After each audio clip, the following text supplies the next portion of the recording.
Have you ever felt like you're missing a vital part of the game of life? That no matter how hard you try, there's a hidden dynamic, a script you just can't decipher? Imagine that the reins of your destiny, your choices, and even your perception of success are not entirely in your hands, and that there's a manual, written centuries ago, that reveals the unwritten rules, the strategies of power and manipulation. We're going to uncover the first 10 lessons from one of history's most controversial thinkers, Niccolo Machiavelli, through Jacob Petry's sharp lens. Prepare to see the raw guts of power like never before, and understand why most people live at the mercy of forces they don't even recognize. Why does no one openly talk about this? Because the truth is uncomfortable. It's easier to pretend the world is fair and that good always wins. But reality is different, and ignoring it is the first defeat. What makes us easy prey in this web of influence? Largely, our own humanity, our desire to be loved, to belong, to be seen as good. And this is where Machiavelli's initial chapters, revisited by Petry, become a brutal mirror. We start with the foundation of the reasons for which a leader is praised or reproached. Do you believe admiration comes from unconditional kindness? Nonsense. Machiavelli shows us that praise, and the power it confers, is intrinsically linked to the perception of strength and effectiveness. Most of us wear ourselves out trying to please everyone, and the result? Reproach and exhaustion. And luck? Luck. Chapter 2 throws reality in our face, of the role of fortune in human affairs and how to change it. How many times have you attributed your failure or success to chance? Machiavelli and Petry demystify it. Luck exists, yes, but the true master bends it to their will with cunning and preparation. Most wait for luck, but those who achieve power shape it with shrewdness and readiness. Are you sitting back waiting or preparing your weapons for the unexpected? Which brings us to Chapter 3, of what to do to acquire prestige and be well regarded. Naivety tells us, be nice, be gentle. Machiavelli whispers, be useful, be strategic. Prestige isn't a gift, it's a conquest. And if you don't understand that, you're doomed to chase approval, always one step behind. Now, the deepest wound? Money. Chapter 4 addresses the economic question, when one should be generous or parsimonious. Our beliefs about money are, for the most part, romanticized. Being too generous can lead to ruin and contempt. Being parsimonious can consolidate your power. The line is thin, but most of us cross it to the side of financial insecurity. And the question we all avoid, is it better to be loved or feared? Chapter 5. Of cruelty and mercy. Whether it is better to be loved or feared, shatters the illusion that unconditional love is the basis of power. Machiavelli and Petry are clear. Fear, when well managed, is a much firmer anchor than volatile love. What do most people do?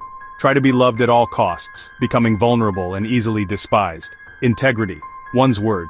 Chapter 6. Of integrity, when and in what manner one should keep one's word. We are born believing our word is sacred, always. Machiavelli laughs at that. He teaches us that at certain times flexibility, the ability not to keep one's word, is what guarantees survival and victory. It's a shock, isn't it?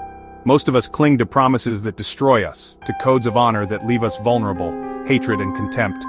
Chapter 7. Of things to be avoided, hatred and contempt. You might think, obvious, right? But what isn't obvious is how our own actions, often innocent, lead us to be hated or despised. It's not about being good, but about being perceived as someone who doesn't threaten others' survival, or as someone strong enough to inspire fear, not contempt. And here comes the turning point. Think about your life. How many times have you trusted someone who disappointed you? How many times have you felt betrayed or simply manipulated because you didn't see the signs? This leads us to chapters 8, 9, and 10, which are a punch to the gut for anyone living under the illusion that everyone around them wishes them well. Machiavelli and Petry warn us about the danger of advisors, flatterers, and even the closest allies. Chapter 8. Of advisors and assistants. Are you sure your counselors have your best interests at heart or their own? And Chapter 9. How to escape flatterers. Flattery is the sweet poison that blinds us to reality. And finally, Chapter 10. Of the loyalty of those who help us gain power. The cruel truth, loyalty is a commodity, not an eternal bond.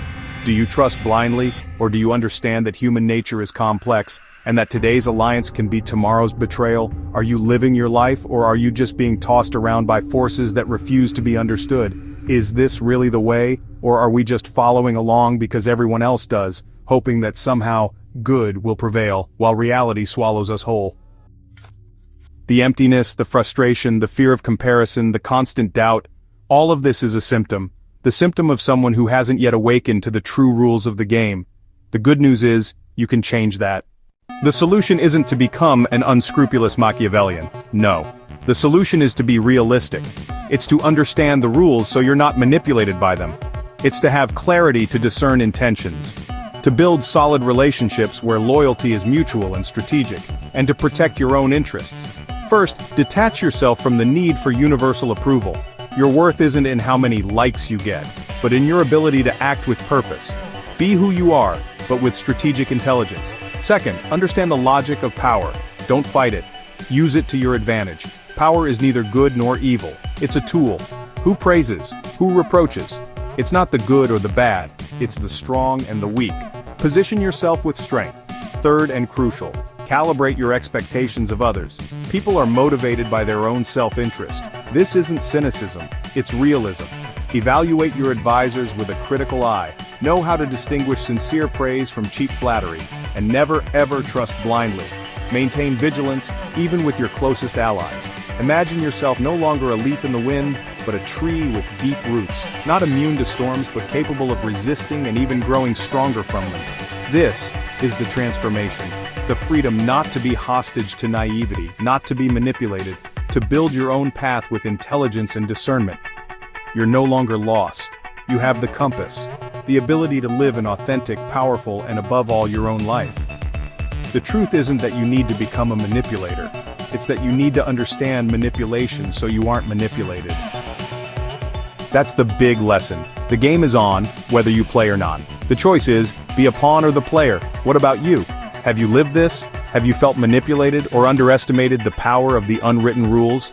Tell me in the comments. Your story is important. And if this video made you think, share it with someone who needs to hear this. Because ignorance can be a blessing, but knowledge is power.